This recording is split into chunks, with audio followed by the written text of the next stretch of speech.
Hello everyone, this is Ms. Gutzel speaking. In this video, we are going to look at insert feature number 1, image, for the Google Docs series. With that being said, let's begin. When I click on insert and hover over image, the following options appear. I'm going to discuss all of these options within this tutorial today. When I click on upload from computer, a menu would appear showing me the image files within my computer that I could put into my Google Doc. This menu looks different for each computer, so I'm going to move on to the next option, which is search the web. When I click on search the web, a menu to the right appears within my Google Doc. As can be seen, I have already completed a search.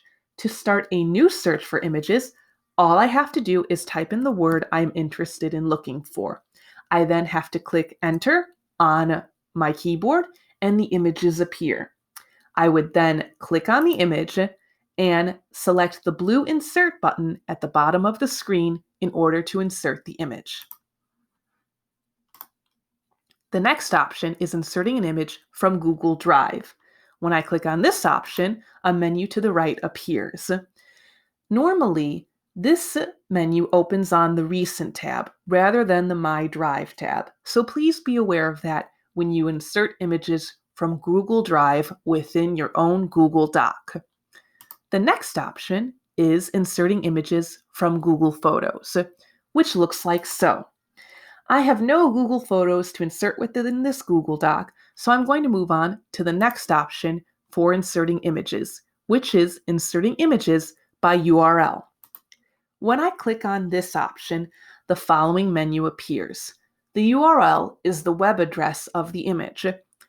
If I pasted a URL of an image within this space, the insert button would appear highlighted and I could then insert the image into my Google Doc. The final option for inserting an image is selecting the camera. When I click on this option, I would have to make certain that a camera is selected in order to take a picture with my camera in my device. As such, these are all of the options available for inserting an image within a Google Doc. Thank you for watching, and I hope this video helped you grow in your knowledge of technology.